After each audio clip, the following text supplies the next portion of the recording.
বেনামাজি একে বিধর্মী বলা যাবে না, বেনামাজিকে অমুসলিম বলা যাবে না, বেনামাজিকে অমুসলিমও বলা যাবে না, বেদিনও বলা যাবে না। ওকে বলতে হবে কাফের মুরতাদ। কি বলতে হবে? কারণ আল্লাহ বলেছেন কাফের, সাহাবীরা বলেছেন কাফের, তাবেঈরা বলেছেন কাফের, তাবেঈরা বলেছেন কাফের। কাফেরই বলতে হবে ওকে।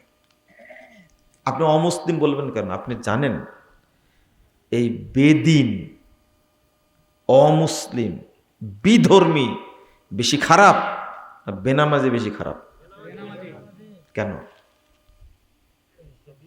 উত্তর দিলেন, কিন্তু কেন এটা বলতে হবে? কে পারেন বলতে? হলো না?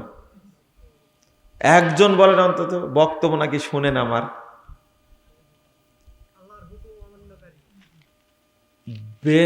বিধর্মীর চেয়েও, অমুসলিমের চেয়েও বেনামাজি বেশি খারাপ, এটা আপনি বললেন, কেন? হয়নি? এর কারণটা কি জানেন? এ হলো মুরতাদ। এ কি? মুরতাদ। সাধারণ যারা বিধর্মী এরা কি মুরতাদ? ওরা এমনি কাফের, ওরা তো মুরতাদ না। মুরতাদ কাকে বলে? হ্যাঁ, দিন ত্যাগ করেছে, ওর বেঁচে থাকা সূর্যর নাই, ওকে কিন্তু মারতেই হবে। কিন্তু বিধর্মীকে মারা কি ফরজ? হত্যা করা কি ফরজ? এই দেখেন, বিধর্মী অমুসলিমকে হত্যা করা কি ফরজ? না।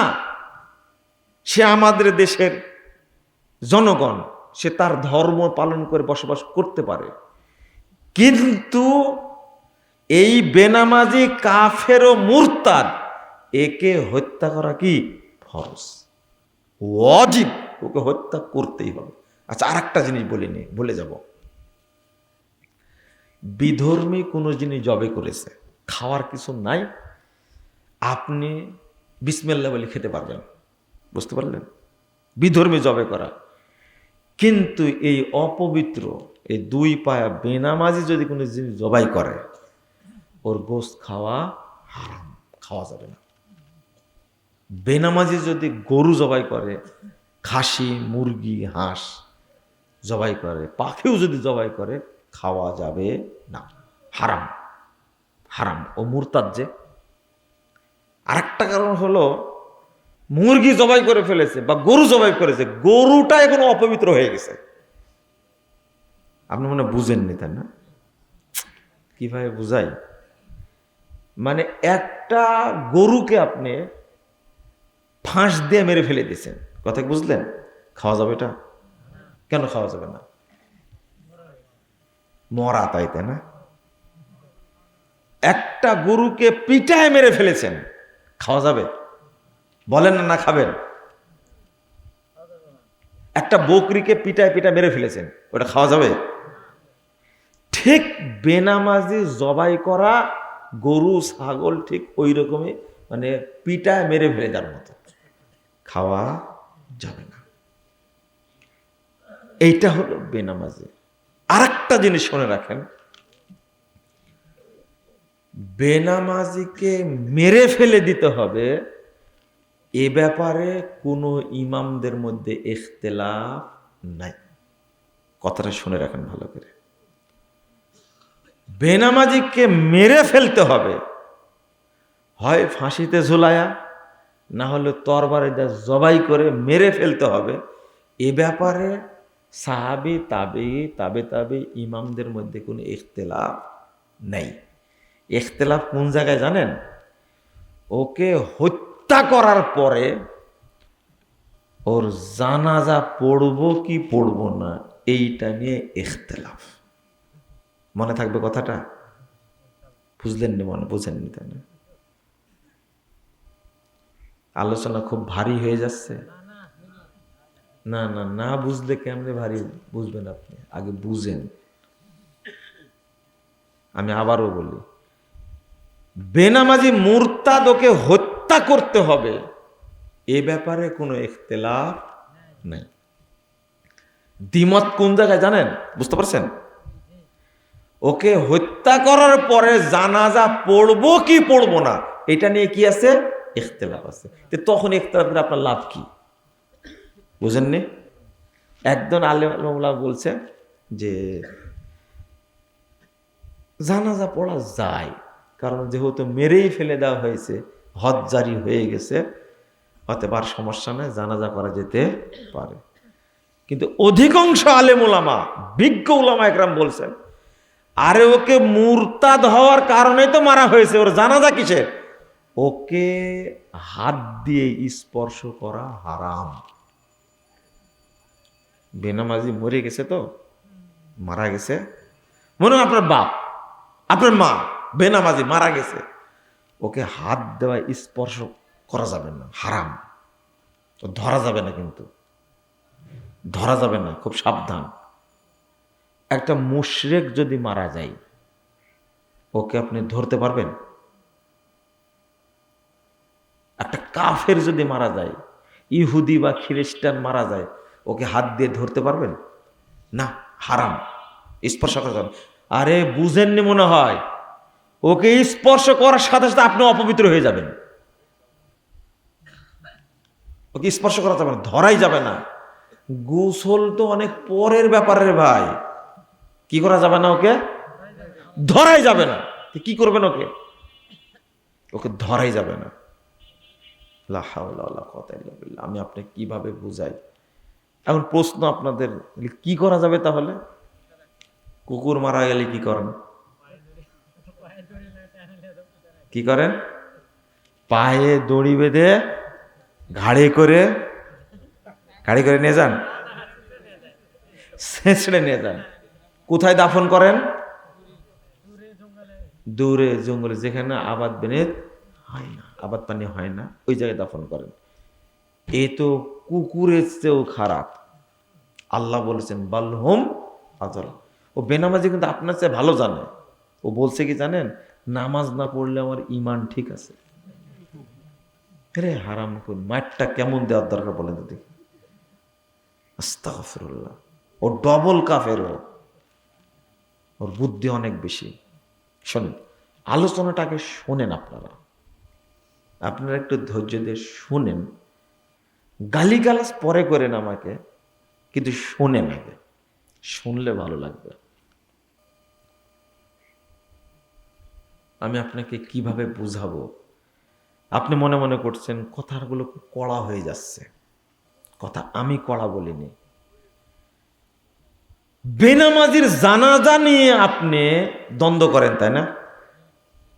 এমপি সাহেব বলছে আমার বাপ মারা গেছে, ইমাম জানাজা করলো না, দেখি চাকরি কিভাবে করে, ওকে জেলখানার ভাত খাওয়াই ছাড়বো, লাল ঘরে ঢুকাই ছাড়বো, বলে না? চেয়ারম্যানের বাপ মারা গেছে, ইমাম সাহেব সেই ইমাম, না বেনামাজি জানাজা পড়বই না আমি। কিছু কিছু ইমাম আছে না এরকম, কিছু আছে, 1% ইমাম আছে শতকরা, বা হাজারে এক একটা আছে, তারা এরকম কড়া, না বেনামাজি জানাজা পড়বো না, চাকরি থাক আর না থাক। কিন্তু অধিকাংশই মুন্সি খুব খারাপ, ওর কাছে সবই চলে, আলুর চেয়েও গোল। কিন্তু আগে জানাজা না আগে গোসল? আগে গোসল। আগে জানাজা না কাফন? আগে কবর না জানাজা? আগে জানাজা, তারপরে কবর। কোথায় পেয়েছেন আপনারা? আপনার এলাকায় কি আগে কবর খুঁড়ে না আগে জানাজা করে? আগে জানাজা। কবর রেডি না হওয়া পর্যন্ত জানাজা হয়? বলে দেখো তো কবর খোঁড়া হয়েছে কিনা। আমিও গ্রামের মানুষ রে ভাই, আপনারা তো উল্টা দিচ্ছেন দেখছি। শুনেন, যাকে স্পর্শই করা যাবে না, যাকে গোসলই করানো যাবে না, যাকে কাফনই পরানো যাবে না, যার কবরই হবে না, ওর জানাজা কোথায় হবে? আপনি এটা বললো কে? এটা আপনাকে এটা বললো কে? ওকে এমন জায়গায় পুঁতে দিতে হবে যে জায়গায় মানুষ যায় না। আর পুঁতে দেওয়ার সময় মাটি সমান করে দিতে হবে, কেউ যেন বুঝতে না পারে এটা কবর। যদি বুঝতে পারে কবর, আর যদি যাওয়ার সময় বলে আসসালামু আলা আহলি দিয়ারে মিনাল মুমিনিন ওয়াল মুসলিমিন, এটা পড়লেই আপনার পাপ হবে। ও তো মুশরিক, ও মুমিনও না মুসলিমও না, ও কি কাফের মুরতাদ। ওর কবর অতিক্রম করার সময় দোয়া পড়া যাবে? দোয়া কার জন্য? রব্বানা ইগফির লানা ওয়া লিইখওয়ানিনা আল্লাযীনা সাবাকুনা বিল ঈমান। আল্লাহ আমাদের ক্ষমা করো তুমি, আর যারা ঈমান নিয়ে চলে গেছে তাদেরকে ক্ষমা করো। ও কি ঈমান নিয়ে চলে গেছে? না না না না, তো ওই দোয়া পড়া যাবে? ওকে গোরস্থানে দাফনই করা যাবে না, হারাম হারাম। অনেক ঘটনা ঘটেছে আমার এরকম। মনে করেন ওয়াজ করে দিছি, জানাজা সামনে, মসজিদের মধ্যে একবার মাঠে, 2-3বার মাঠে হয়েছে, ওয়াজ করে দিছি, আপনি জানাজা পড়েন, ওয়াজ হয়ে গেছে, কাতার সোজা করেন। হুট করে বলছে যে এ কি নামাজ পড়তো নাকি? না না, মাঝে মাঝে পড়তো। আমি গেলাম, এই জানাজা আমি পড়তে পারবো না। এক জানাজায় বহু লোক হয়েছে, বুঝতে পারলেন? ইমাম আমি দাঁড় করায় দিছি, তা আমি অ্যাক্সিডেন্ট করে মারা গেছে। আমি বললাম যে নামাজ পড়তো নাকি? জীবনে মসজিদে আসেনি। আমি ওই লোকগুলোকে অপরাধ করে বললাম, আপনারা কি বেকুব না বোকা? আমাকে সামনে দিয়েছেন কেন? তাহলে এর জানাজা করাচ্ছে, কুত্তার জানাজা করা অনেক ভালো। এর জানাজা করবে কেন? হ্যাঁ, বলে আমি চলে আসলাম। ওই এলাকার মানুষ আমাকে বলে যে লোকটা এত জেদি, কাতার বন্দি হলো, জানাজা হবে, ওয়াজ তো খুব সুন্দর করলো, কিন্তু দোষ করেছে মাইয়েত, আমরা তো আর দোষ করিনি। কথা বুঝতে পারলেন? যুক্তি দেখেন কত বড় দুষ্ট এরা, চিন্তা করতে পারছেন? খবরদার, আপনার বাপ মারা গেল যদি বেনামাজি হয়, ওর জানাজা হবে না। আর বেনামাজিকে যদি গোসল দিয়ে আপনি মসজিদের সামনে নিয়ে যান জানাজা করার জন্য, আগে আপনার বিচার হবে কিয়ামতের মাঠে। এই মুসল্লিদের ধোঁকা দিলি কেন তুই? এবার শোনেন, রাসূল সাল্লাল্লাহু আলাইহি সাল্লাম বলছেন, 82 নম্বর হাদিস সহিহ মুসলিম এসেছে, ইন্না বাইনাল আবদি ওয়াল কুফরি ওয়াশ শিরকে তারকাস সালাহ। কাফের, মুশরিক আর মুসলিমের পার্থক্য হলো কি? সালাত। সহিহ মুসলিমের হাদিস। 2621 নম্বর হাদিস তিরমিজির মধ্যে এসেছে, রাসূল সাল্লাল্লাহু আলাইহি সাল্লাম বলছেন, আল আহদুল্লাযী বাইনানা ওয়া বাইনাহুম আস-সালাহ ফামান তারাকাহা ফাকাদ কাফার। অমুসলিমদের মধ্যে আর আমাদের মধ্যে প্রাচীর হলো, অঙ্গীকার হলো সালাত। ফামান তারাকাহা ফাকাদ কাফার, যে সালাত ছেড়ে দিল সে কাফের হয়ে গেল। আপনি কেউ কেউ বলতে পারেন ফাকাদ কাফারা মানে সে কুফরি করলো। অনুবাদ আপনার কাছ থেকে জানতে হবে না, অনুবাদ নিতে হবে রাসূলের কাছ থেকে, সাহাবীদের কাছ থেকে। ইবনু মাসউদ রাদিয়াল্লাহু আনহু বলছেন, লাউ তারাকুহা, যদি লোকেরা সালাত ছেড়ে দেয়, লাকানু কুফারা, তাহলে তারা কাফের হয়ে যাবে। হলো? আমি আপনার অনুবাদ দিতে যাব কেন? ফামান তারাকাহা ফাকাদ কাফার, যে সালাত ছেড়ে দিল সে কাফের হয়ে গেল, কোনো ছাড় নাই। 2622 নম্বর হাদিস তিরমিজির মধ্যে এসেছে, মুহাম্মদুর রাসূলুল্লাহ সাল্লাল্লাহু আলাইহি ওয়াসাল্লাম বলছেন, আল্লাহু আকবার। আপনি কিভাবে বললেন? সাহাবীরা কি বলতেন? আব্দুল্লাহ ইবনে শাকিক রাদিয়াল্লাহু আনহু তিনি বলছেন, কানা আসহাবু মুহাম্মাদিন সাল্লাল্লাহু আলাইহি ওয়াসাল্লাম লা ইয়ারাউনা শাইয়্যাম মিনাল আমালে তারকাহু কুফরুন গায়রাস সালাহ। সাহাবায়ে কেরাম অন্য কোনো আমল ছেড়ে দিলে কাফের বলতেন না, কিন্তু কেউ সালাত ছেড়ে দিলে তাকে কি বলতেন? কাফের। এই হাদিসটা উল্লেখ করে ইমাম আব্দুল্লাহ ইবনে নাসর রাহিমাহুল্লাহ তিনি বলছেন, আজমাউ আলা তাকফিরিহিম, যারা সালাত পড়ে না তারা কাফের, এ ব্যাপারে সাহাবা কেরাম সবাই একমত, সব একমত। 2, ইমাম ইবনে বাজ রাহিমাহুল্লাহ বলছেন, ফাযাকারাল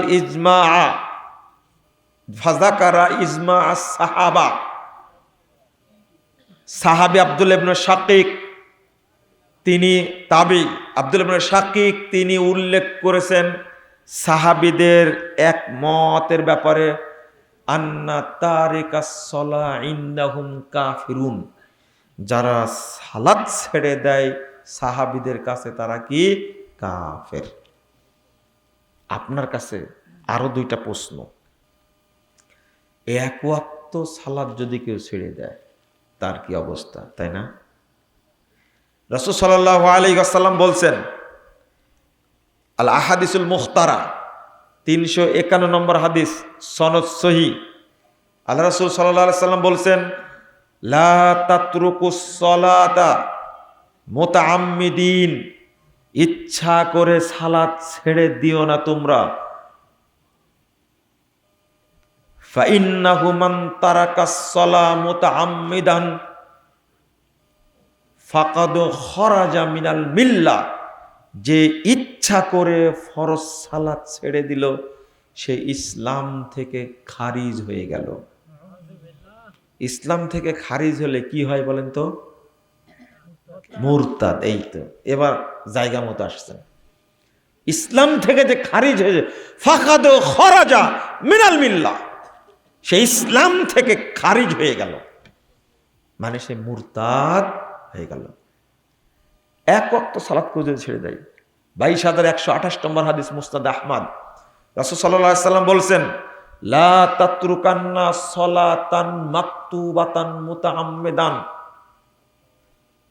তুমি এক ওয়াক্ত সালাত ইচ্ছা করে ছেড়ে দিও না। ফাইন্নাহু মান তারাকা সালাতান মাকতুবাতান মুতাআম্মিদান ফাকাদ বারিয়াত মিনহু যিম্মাতুল্লাহ, যে ব্যক্তি এক ওয়াক্ত সালাত ইচ্ছা করে ছেড়ে দিল সে আল্লাহর জিম্মা থেকে, দিন থেকে বেরিয়ে গেল। শোনেন শোনেন, কোনো উপায় নাই, সালাত পড়াই লাগবে। একজন সাহাবী না, আল্লাহ রাসূল বলছেন, বাইনাল আবদে ওয়াস ওয়াল কুফরে ওয়াস ওয়াল ঈমানে আস-সালাহ ফামান তারাকাহা ফাকাদ আশরাক। কঠিন কথা। সালাত, ঈমান, কুফর মধ্যে পার্থক্য হলো সালাত, অর্থাৎ যার সালাত নাই তার কি নাই? ঈমান নাই। যার সালাত নাই তার কি? ঈমান নাই। আল্লাহ রাসূল বলছেন, লা ঈমান আলাহ মান লা সালাত আলাহ, যার সালাত নাই তার ঈমান নাই। অথচ বেনামাজি বলছে আমি নামাজ না পড়লেও ঈমান ঠিক আছে। কত বড় মিথ্যুক, কত বড় গাদ্দার! কিভাবে সালাতকে সে ঠাট্টা করছে, ব্যঙ্গ করছে। এই ব্যঙ্গ করার কারণেও কাফের। শোনেন, কথাটা জটিল। একটা ছেলে ছোট, অল্প বয়স, কিন্তু দাড়ি উঠেছে, কেবল দাড়ি শুরু হয়েছে। চাচা বলছে, কিরে তোর দাড়ি তো বকরির মতো লাগে। এই চাচা 10 বার হজ করলেও কাফের, 20 বার হজ করলেও কাফের। কারণ ও দাড়িকে কি করেছে? ব্যঙ্গ করেছে, অবজ্ঞা করেছে। ক্লাস 6-এ পড়া একটা মেয়ে সুন্দর বুরকা পরে এসেছে, খালু বলছে, তোর ভূতের মতো লাগে, এত ছোট মহিলা বুরকা পরা লাগে। এই খালু তাহাজ্জুদ গুজার হলো কাফের। এই শোনেন ভালো করে, মাসালা শোনেন আগে, ও কাফের। ওকে আবার কালেমা শাহাদত পড়ে গোসল করে কালেমা শাহাদত পড়ে আবার ইসলাম গ্রহণ করা লাগবে। ইসলাম এটা ব্যঙ্গ করলে আপনি মানতে পারেন না, আলাদা ব্যাপার। ব্যঙ্গ করবেন এই সুযোগ কাফের হয়ে যাবে। জটিল ব্যাপার এটা। আপনি কেন করলেন এটা? টাকনোর উপরে প্যান্ট পরেছে বাচ্চাটা, তখন খালা বলছে কেমন কেমন লাগে, ন্যাংটা ন্যাংটা লাগে, এত অল্প বয়সে টাকনোর উপরে প্যান্ট পরতে হবে। এই খালা কি মুরতাদ হয়ে গেছে? কি হয়ে গেছে? মুরতাদ হয়ে গেছে। ওকে আগে তওবা করা লাগবে, কালেমা শাহাদত পড়ে আবার ইসলাম গ্রহণ করা লাগবে। কারণ টাকনুর নিচে প্যান্ট পরা হারাম, পড়তে হবে টাকনুর উপরে। এটা শরীয়ত। তুই পড়তে পারো না আলাদা ব্যাপার, কিন্তু ব্যঙ্গ করা যাবে না। একটা ছেলে এইভাবে সালাতের মধ্যে তাশাহুদ পড়ছে, সালাম ফিরানোর পরে এক মুরব্বী বলছে, বকরির মতো নেজ লড়াও কেন? বুঝেননি কথা? কি বলছে? আমরা শুনেননি মনে হয়, তাই না? বকরির মতো লেজ লড়াও কেন? এই মুরব্বী যদি তাহাজ্জুদ গুজারও হয়, ও যদি 50 বার হজ করে, ও কি কাফের? এটা শরীয়ত। শরীয়ত নিয়ে ঠাট্টা চলে না, অবজ্ঞা ব্যঙ্গ চলে না। আল্লাহকে যদি কেউ গালি দেয়, নবীকে যদি কেউ গালি দেয়, কি হয়ে যায়? কাফের হয়ে যায়, সাথে সাথে কাফের হয়ে যাবে, 1 সেকেন্ড সময় লাগবে না। এটা শরীয়ত। শোনেন, সালাতের বিষয়টা এমন, আপনি কেন বললেন নামাজ না পড়লে ঈমান ঠিক আছে? বললেন কেন এটা? আপনি হাদিসটাকে অবজ্ঞা করেছেন, ব্যাকুব। ওমর রাদিয়াল্লাহু আনহু বলছেন, লা হাজ্জা ফিল ইসলাম মাল্লা সালাত আলা, যার সালাত নাই ইসলামে তার কোনো অংশ নাই, কোনো অংশ নাই, কোনো অংশ নাই। আপনি কোথায় যাবেন? আচ্ছা চলেন সাহাবীদের একটা বক্তব্য বলি। মান তারাকা সলাতা ফারজিন ওয়াহিদাতিন, মান তারাকা সলাতা ফারজিন ওয়াহিদাতিন মুতাআম্মিদান হাত্তা ইয়াখরুজা ওয়াক্তুহা ফাহুয়া কাফিরুন মুরতাদ্দুন। এবার শুনেন, যে ব্যক্তি 1 ওয়াক্ত ফরজ সালাত ছেড়ে দিল ইচ্ছা করে, কি করে? ইচ্ছা করে ফরজ সালাত ছেড়ে দিল, ইচ্ছা করে, হাত্তা ইয়াখরুজা ওয়াক্তুহা, ইতিমধ্যেই ওই ওয়াক্তটা শেষ হয়ে গেছে, ফাহুয়া কাফিরুন মুরতাদ্দুন, ও কাফের মুরতাদ। আমি বানায় বলিনি, লা ইলাহা ইল্লাল্লাহ। আমরা সালাতকে কিছু মনেই করি না রে ভাই। আজকে জহর কয়টায় হয়েছে? ওয়াক্ত কয়টা হয়েছে জহর? কে বলতে পারেন? 1:01, তাই না? আমি বোঝাতে চেয়েছি ওয়াক্ত কয়টায় হয়েছে। আপনি পড়েছেন আপনার মনের মতো, একটাই।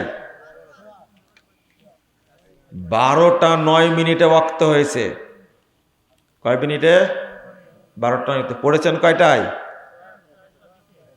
1:15, 1:20, 1:30 পড়েছেন, তাই না?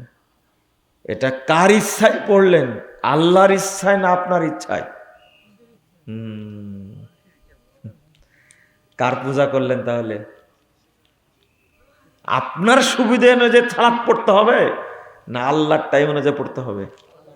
আল্লাহ বলছেন 103 নম্বর আয়াত সূরা নিসা, ইন্নাস সালাতা কানাত আলাল মুমিনিন কিতাবাম মাওকুতা, নিশ্চয় সালাতকে ফরজ করা হয়েছে মুমিনদের জন্য, নির্দিষ্ট ওয়াক্তে পড়বে। তাই আল্লাহর ওয়াক্তে পড়লেন না, আপনার ইচ্ছার ওয়াক্তে পড়েছেন। হাই হাই হাই, নাউজুবিল্লাহ, আস্তাগফিরুল্লাহ। ওয়াক্ত হয়েছে 12:09, আজান জহরের 12:09 হবে। 20 মিনিট পরে 15 থেকে 20 মিনিট পরে জামাত হবে, এটা হলো আউয়াল ওয়াক্ত। এখানেই পড়তে হবে আপনাকে। আপনি নিজ ইচ্ছায় কেন দেড়টাই পড়লেন? আপনাকে স্বাধীনতা দেওয়া হয়েছে?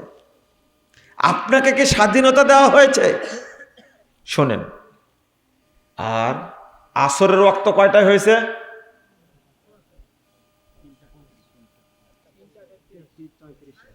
আপনাদের কথা আর বিশ্বাস হচ্ছে না আমার। হবে? বিশ্বাস হবে? তবে দলিল আছে, আপনি টেনশন করেন কেন? আসর কে বললো 3:35-এ? 3:34 ওয়াক্ত হয়েছে। এই শোনেন, একটা জিনিস বুঝাচ্ছি। তাহলে 12:09 আর 3টা কত? 34। আসর হবে 3:34-এ। 12:06 কোথায় আছে? আজকে ওয়াক্ত ঢাকার টাইম, এটা সম্ভবত। এটা কি মাস যাচ্ছে যেন? জুলাই মাস, তাই না? জুলাই মাস এটা। চিন্তা করুন কোথায় চলে গেছে, 24-এর জুলাই মনে হয় নাকি? সব উল্টাপাল্টা করে ফেলছেন আপনারা। এখন যদি জুলাই মাসে থাকে, অগ্রি না পিছনের দিকে আছেন আল্লাহ ভালো জানে। এপ্রিল চলছে না এটা। শোনেন, 12:09 থেকে নিয়ে 3:33 পর্যন্ত কিসের টাইম? জহরের। কিসের? জহরের। আপনি ইচ্ছা করে জহরটা পড়েননি। এদিকে মনোযোগ, এদিকে ভাই, বুঝে না মানুষ। আর আমি ওইগুলোই বলি যেগুলো আপনারা বুঝতে চান না, তাই না? এটা আমার অপরাধ একটা। বলতেই থাকবো, দেখি একদিন বুঝে কিনা মানুষ। শোনেন, 12:09 থেকে নিয়ে 3:33 পর্যন্ত কিসের টাইম? জহর।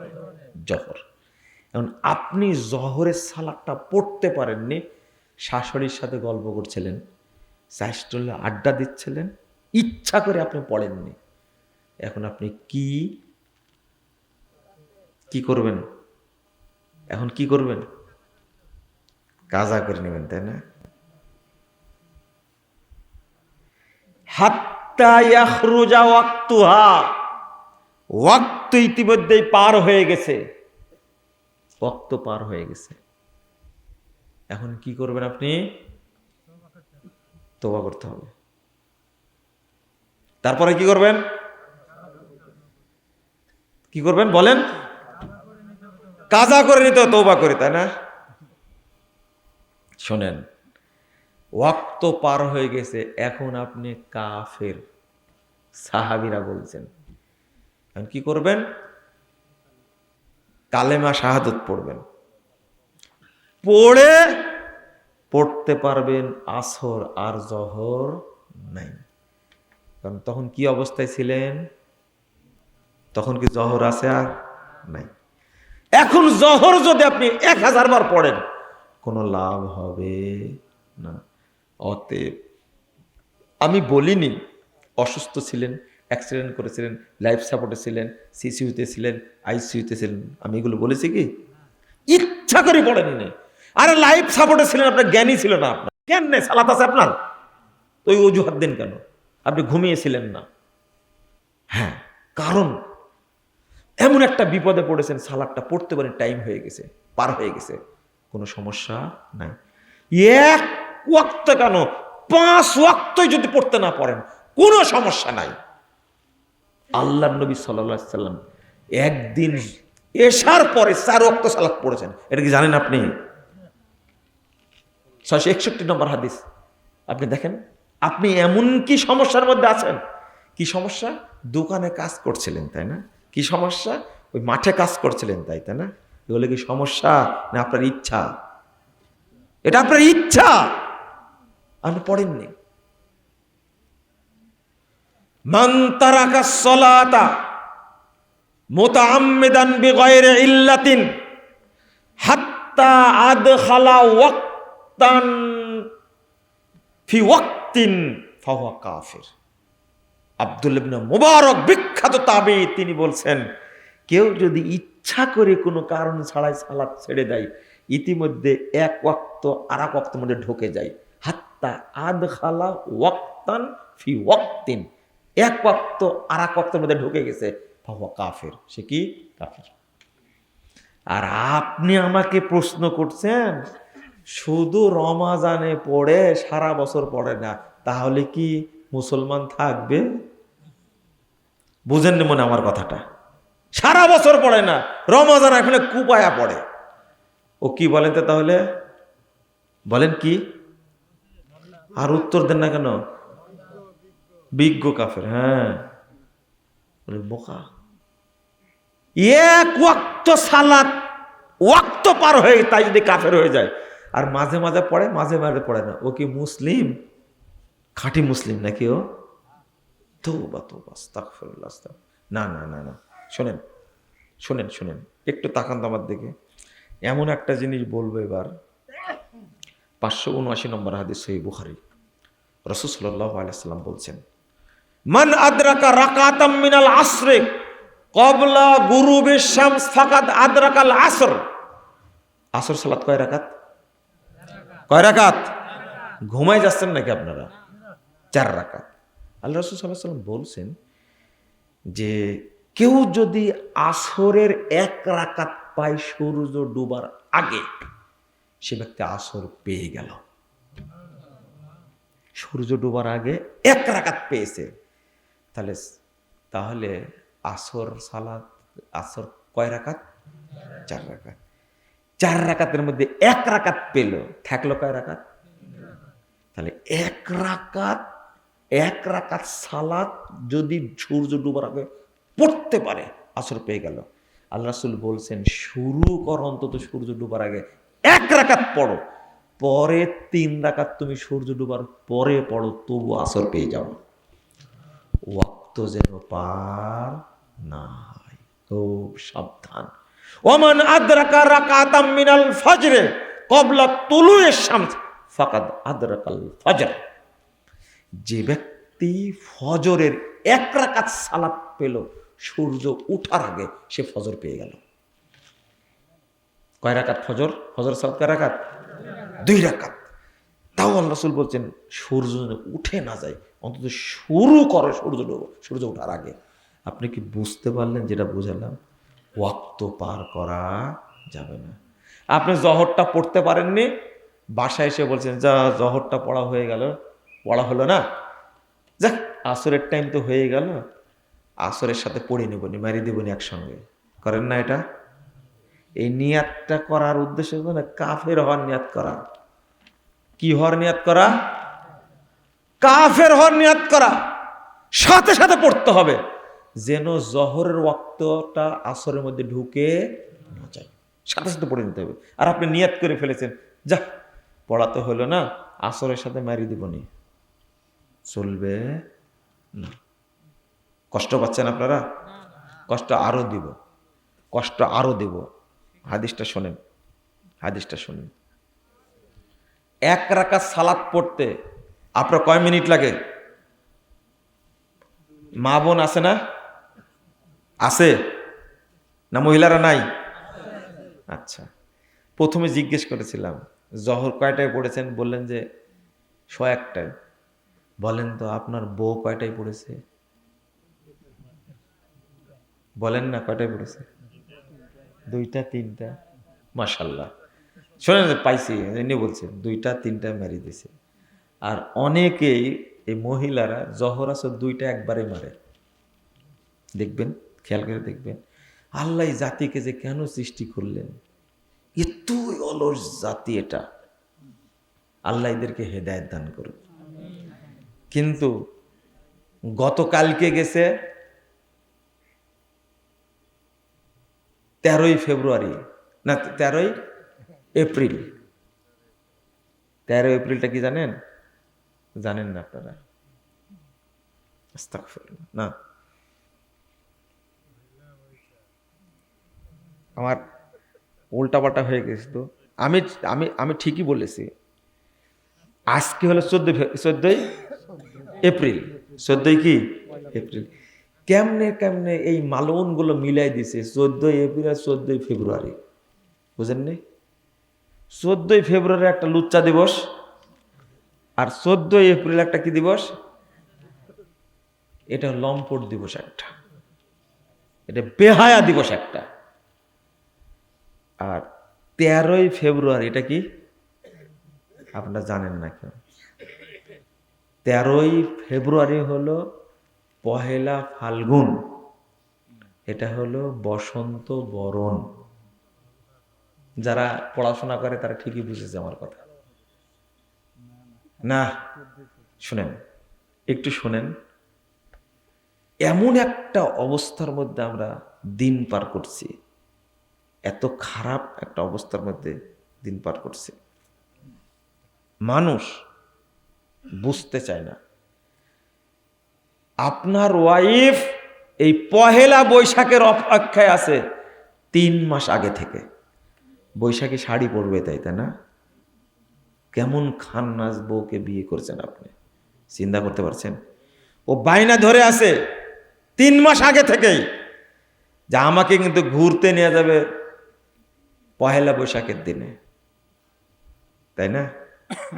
সালাতের ব্যাপারে অ্যাক্টিভ না, কিন্তু ঠিকই কোন দিন 14 ফেব্রুয়ারি হবে, কোন দিন পহেলা ফাল্গুন হবে, কোন দিন পহেলা বৈশাখ হবে, কোন দিন 30 নাইট হবে, ফষ্টি নাইট কোন দিন, এগুলো সব খেয়াল আছে। বেহায়া মহিলাগুলো কোন দিন শিক্ষা সফরে যেতে হবে, কার বিয়ে খেতে যেতে হবে, কি পরে যেতে হবে, কোন কাপড় পরতে হবে, বাজার করতে যাবে। এই জন্যই বর্তমানের মা বোনেরা ভালো সন্তান দিতে পারে না। যেগুলো পারে এইগুলো হয় মদখোর, না হলে গাঁজাখোর, না হলে সন্ত্রাসী, না হলে লম্পট, না হলে লুচ্চা, চরিত্রহীন জন্ম দেয়। কারণ এইগুলোই। আপনি সালাদটা পড়তে পারেন না কেন ঠিক টাইমে?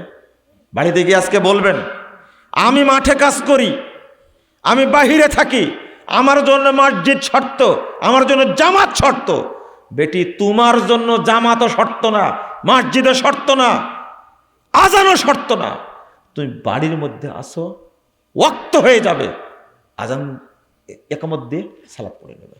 কেন পারো না? ওই মুনাফেক পুষে লাভ কি? যে মহিলা জোহরের সালাত 3টায় পড়ে, 2:30টায় পড়ে, ও কি মুমিন না মুনাফেক? ও তো মুনাফেক। ওকে পুষেই লাভ কি? আর ওর হাতের ভাত খেয়ে আপনার কোনো উপকার হবে? আপনি কে বলে সেটা?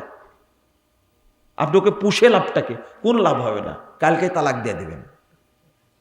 আমি কথাগুলো বলছি কেন, একটু শুনেন আগে। আমি এই জায়গায় বলবো তো,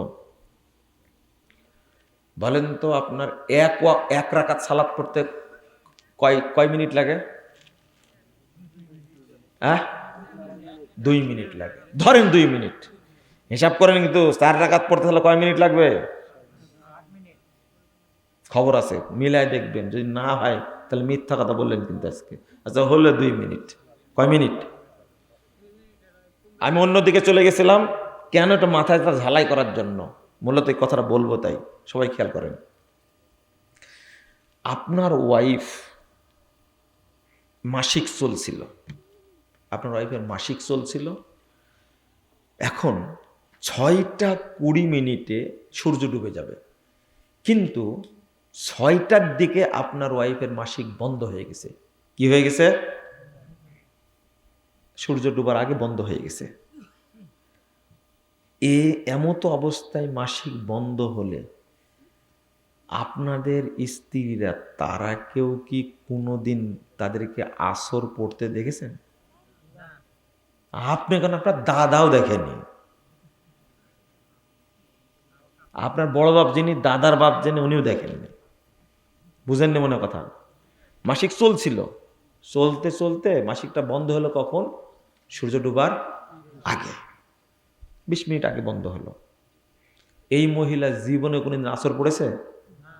আসরের ওয়াক্ত আছে না? কয় মিনিট আছে? এইটা এটা এটা এক। ও এতই খাসড়া অলস, ওই দিন গোসল করার দূরের ঘাট, পরের দিন কাপড় চুপড় ধুয়ে গোসল করে তারপরের দিন নামাজ শুরু করবে যদি পড়ে। মা বোনরা যদি থাকে ভালো, এরা তো আমার বক্তব্য শুনে না। মা বোনরা আমার বক্তব্য শুনে না, শুনেন। অথচ যে হাদিসটা অনুবাদ করলাম, মানে যদি 1 রাকাত সালাত পড়া যায়, এতটুকু টাইম আছে, আর তখন যদি বুঝতে পারে মনে হয় আমার মাসিক বন্ধ হয়ে গেল, এখন বুঝেননি কথা? আপনি নিজে না বললেন কয় মিনিট সময় লাগে 1 রাকাত পড়তে?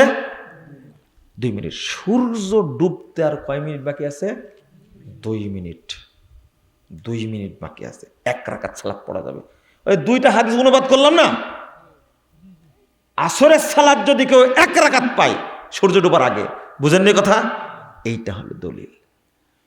যদি বুঝতে পারে মহিলা মনে হয় আমার মাসিক বন্ধ হয়ে গেল, মানে 2 মিনিট আগে 1 রাকাত সালাত পড়া যাবে, এতটুকু সময় আগে যদি কোনো মহিলা বুঝতে পারে মাসিক বন্ধ হয়ে গেল, এই মহিলাকে গোসল করতে হবে। গোসল করতে সূর্য ডুবে যাবে, গেল।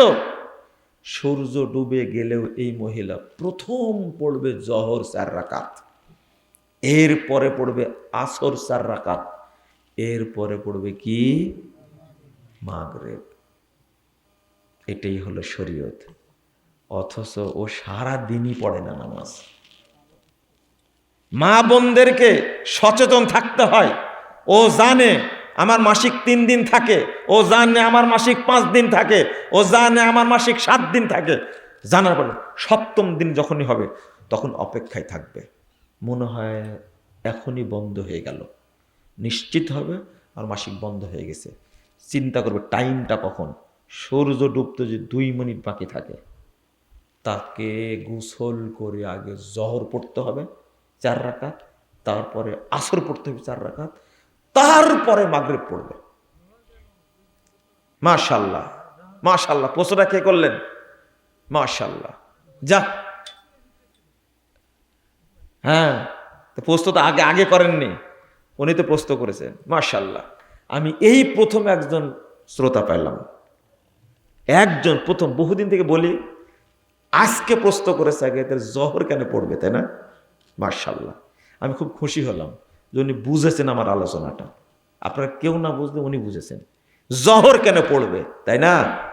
জহর কেন পড়বে, খুব সুন্দর প্রশ্ন করেছেন। এটা আমাকে বুঝানো লাগতো ভালো করে, যেহেতু প্রশ্ন করে ফেলেছেন আর বেশি বুঝাতে কষ্ট হবে না। কারণ হলো, ও যখন স্রাবে থাকে, স্রাব হয় না মহিলাদের, তার বিধান কি? কিছু কিছু মহিলার রোগ হয় না, সারাক্ষণ ব্লিডিং হতেই থাকে, এর বিধান কি বলেন তো? এর বিধানটা হলো, ও হয় গোসল করবে নাহলে ওযু করবে। জহরটাও যখন পড়বে সাথে সাথে আসরটাও কি পড়ে নেবে। যখন আসর পড়লো, জহরটা ঢিলা করে জহরও পড়ে নিল, আবার কি আসরও পড়ে নিল। এই দুই ওয়াক্ত এমন সালাত, একটার সাথে আর একটা ওয়াক্ত মিলিয়ে পড়া যায়। ও যে পড়ে, এই জন্য মাসিক থেকে পবিত্র হওয়ার কারণে তাকে জহরও পড়তে হবে, আবার কি আসরও পড়তে হবে। কথা পরিষ্কার? মনে হয় বুঝেন না আপনার কথাটা। কোনো কোনো মহিলার নিয়মিত ব্লিডিং হয় না, 15 দিন 20 দিন অসুস্থ, তার বিধান কি? তার বিধানটা হলো, এই মহিলা জহর যখন পড়বে তখন সাথে সাথে আসরটাও কি পড়ে নেবে। বুঝেননি কথা? ঠিক মাসিক থেকে যখন পবিত্র হয়ে যাবে এরকম টাইমে, তখন জহরও পড়বে, আবার কি আসর জমা করে পড়বে। এটা হলো মহিলাদের বিধান। বলেন, রাত 12টার দিকে মাসিক বন্ধ হয়ে গেছে, বুঝতে পারছে মাসিক বন্ধ হয়ে গেছে, বলেন তো এখন এই মহিলা কি করবে? গোসল করে কি পড়বে? কি পড়বে? ফজর পড়বে, এশা পড়বে? বুঝেননি তাহলে? মাগরিব এশা পড়বে। এবার হয়েছে, এই যে পিছন থেকে বলছে, তাহলে তাকে মাগরিবও পড়তে হবে, আবার কি এশা পড়তে হবে। আর আপনারা বলছেন কেউ কে কি ফজর পড়বে, তাই না? তাহলে কত ডিগ্রি নিচে আছেন আপনারা, চিন্তা করেন। এই আলোচনাটা বুঝাতে পারি না।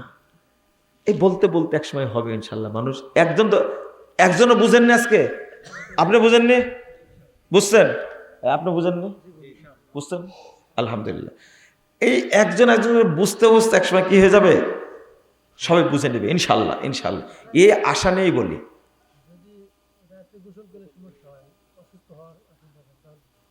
তায়াম্মুম করবে, এটা তো সহজ কথা। গোসল করতে গেলে অসুস্থ হয়ে আছে, গোসল করতে গেলে আরো অসুস্থ হয়ে যাবে, সাথে সাথে কি করবে, তায়াম্মুম করবে, করে সালাত পড়ে নেবে। আর যদি মনে করেন মানে মাটিও নাই, তখন কি করবে, বিনা তায়াম্মুমে সালাত পড়ে নেবে।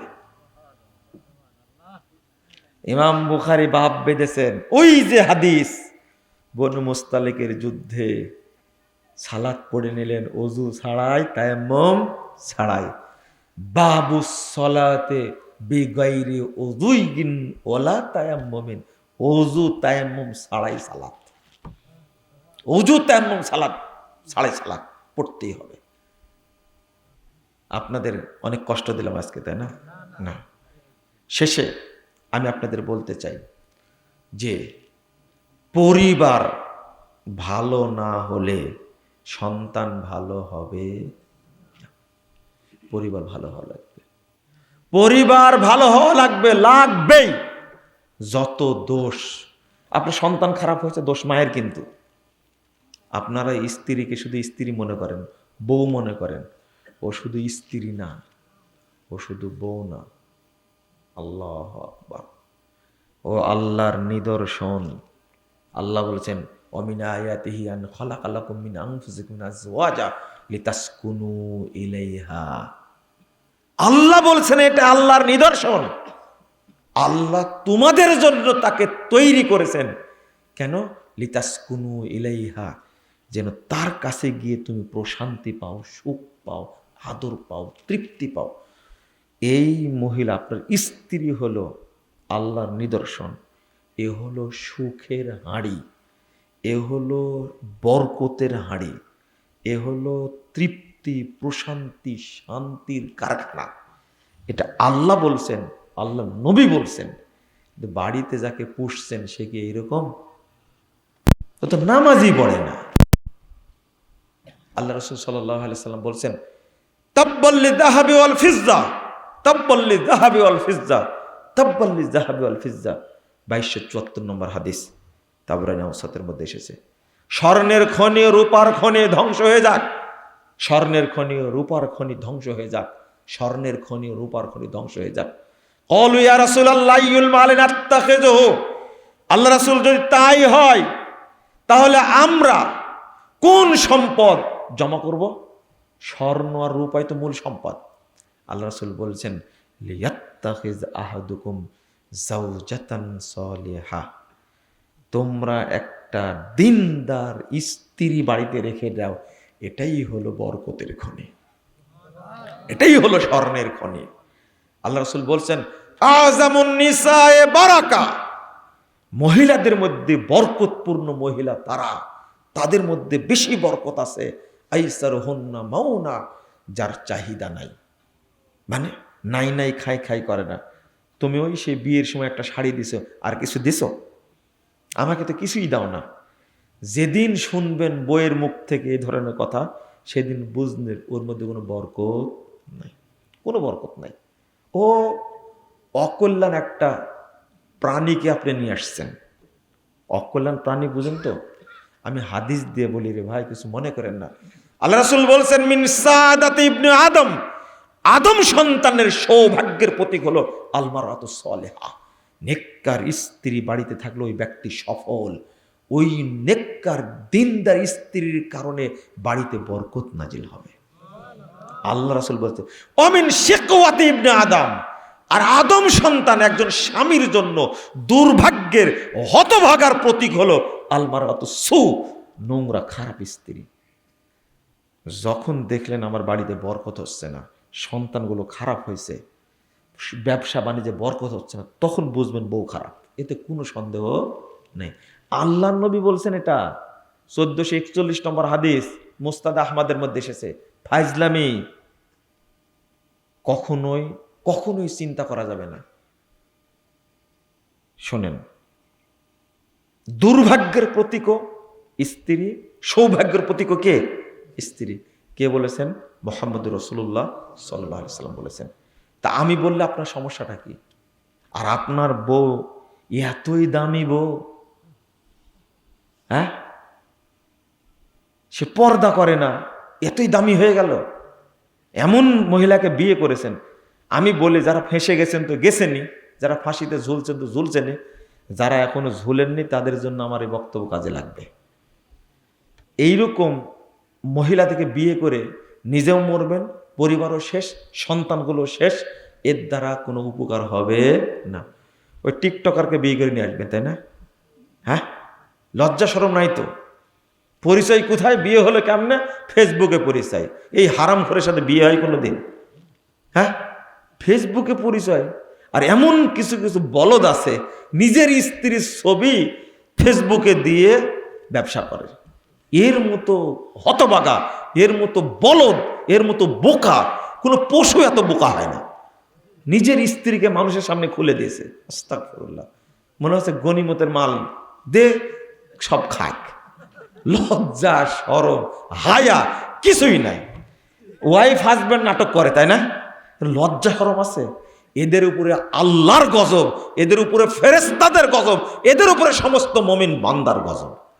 এই শোনেন, আমি গজব দেব কেন? আল্লাহ নবী বলছেন, ইলআনুহুন্না ফাইন্নাহুন্না মালুনা, এরা হলো অভিশপ্ত, তোমরা এদের উপরে অভিশাপ দাও।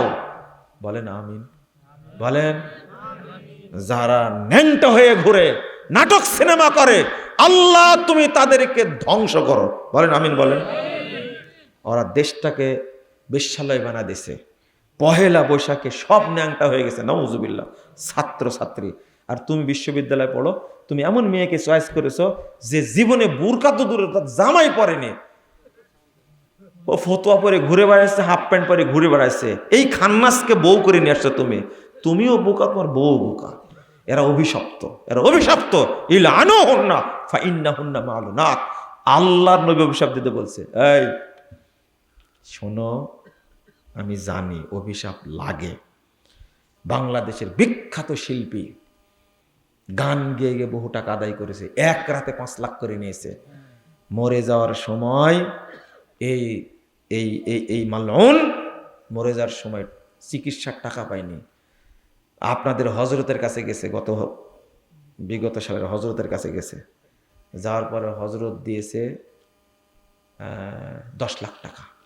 এই 10 লাখ টাকা সিঙ্গাপুরে গিয়ে চিকিৎসা করতে, ওখান থেকে মরে ফিরে আসছে। এই 5 লাখ করে নিছে রাত্রিতে। টাকা কোথায় গেল? আর এক বুড়া ছিল না, এক বুড়া, হ্যাঁ, এক শয়তান নাটক করতো বুড়া, এ না খেয়ে মরেছে শেষ পর্যন্ত। এগুলো হলো অভিশাপ, একবার ডাইরেক্ট অভিশাপ। যারা জাতিকে উলঙ্গ করে, যারা জাতিকে বিভ্রান্ত করে, মহিলারা উলঙ্গ হয়ে ল্যাংটা হয়ে যারা করে, আর তোমরা তাদের ফলোয়ার, তাই না? হ্যাঁ, এই উলঙ্গ মহিলাদের ফলোয়ার তোমরা। হ্যাঁ, এই ব্যাকুব, মানুষ হলো 18 কোটি, ওই 25 কোটি ফলোয়ার কি করে হলো? এই ব্যাকুব, তুমি তার ফলোয়ার? মনে বুঝেননি আপনারা নাকি? তুমি ফলোয়ার। এই উলঙ্গ মহিলা ফলোয়ার হলে মানে জাহান্নামে তুমি তার সাথে থাকবে, তাই না? আল্লাহ কবুল করুক। বলেন আমিন। বলেন। মানে ওই ন্যাংটার সাথে জাহান্নামে থাকবেন কেন? ফলোয়ার হলেন তাহলে? আল্লাহ ওই জায়গায় রাখবে। হ্যাঁ, বাংলাদেশের সবচেয়ে বড় উলঙ্গ মহিলা যে, তার ফলোয়ার নাকি সবচেয়ে বেশি। কারা? আপনারা সবাই। আস্তাগফিরুল্লাহ। জাহান্নামের শিখণ্ড হবেন। বদদুয়া আল্লাহর পক্ষ থেকে, আল্লাহ তুমি এই উলঙ্গদের তুমি ধ্বংস করে দাও। বলেন আমিন। বলেন। যদি আমিন বলতে না চান কিন্তু তাহলে আপনার উপরে পড়বে আমিন। কেন? খবরদার। আল্লাহর নবী সাল্লাল্লাহু আলাইহি ওয়াসাল্লাম বলেছেন, শাররু নিসাইকুম আল মুতাবাররিজাত আল মুতাখায়্যিলাত হুন্নাল মুনাফিকাত লা ইয়াদখুলনাল জান্নাহ। সবচেয়ে খারাপ মহিলা তারা যারা মানুষকে দেখানোর জন্য সাজুগুজু করে, যেদিন বুঝতে পারবেন আপনার ওয়াইফ সেজে গুজে যাচ্ছে মার্কেটে, সেদিন বুঝবেন এই এই প্রাণীকে পুষে কোনো লাভ নাই, এর মধ্যে কোনো বরকত নাই। বাড়িতে থাকলে সবচেয়ে পুরাতন, সবচেয়ে ছিঁড়া, সবচেয়ে ময়লা জামা সেটা পরবে, আর যখন লম্পটদের দেখাতে যাবে তখন সবচেয়ে ভালো জামা পরবে, তাই না? যেদিন বুঝবেন এটা সেদিনই তালাক দেবেন। সোজা ভাষা। ইব্রাহিম আলাইহিস সালাতু ওয়াস সালাম ইসমাঈল আলাইহিস সালামের বাড়িতে গেলেন, যাওয়ার পরে বলছেন কেমন আছো? খুব একটা ভালো নাই। ইসমাঈল কোথায় গেছে? বলছে কাজে বেরিয়ে গেছে। বাড়িতে এসলে আমার সালাম দিও আর বলো যে চকাট যেন চেঞ্জ করে। বুঝেননি? ইসমাঈল আলাইহিস সালাম এসে বুঝতে মানে কেউ এসেছে। এই কেউ এসেছিল নাকি? ওই যে একজন বৃদ্ধ মানুষ এসেছিল, কি বললো? জিজ্ঞেস করলো কেমন আছো? আমি বলছি খুব একটা ভালো দিনকাল যাচ্ছে না। আর কি বললো? যাওয়ার সময় বললো ইসমাঈল আসলে সালাম দিও আর চকাট চেঞ্জ করতে বললো। তখন ইসমাঈল আলাইহিস সালাম বলছেন, এটা আমার আব্বা, তোমাকে তালাক দিতে বলেছেন, তুমি এখনই চলে যাও। সাথে সাথে কাপড় চোপড় নিয়ে বের করে দিয়েছে। সহিহ বুখারীর হাদিস। সাথে সাথে সাথে সাথে এই ইব্রাহিম আলাইহিস সালাম কি আপনার বাপ? ইনি হলেন সমস্ত নবীর বাপ, আবুল আম্বিয়া খলিলুল্লাহ। তিনি বলে দিলেন, শুধু এতটুকু বলে দিলেন ভালো নাই, দিনকাল কষ্টে যাচ্ছে, বললেন তালাক দিতে বলল। আচ্ছা, আপনার ওয়াইফ কি, আপনি কি ইসমাঈল আলাইহিস সালামের চেয়ে বড় মানুষ নাকি? হ্যাঁ, ইসমাঈল আলাইহিস সালামের সন্তান হলেন মুহাম্মদুর রাসূলুল্লাহ সাল্লাল্লাহু আলাইহি ওয়াসাল্লাম। আপনি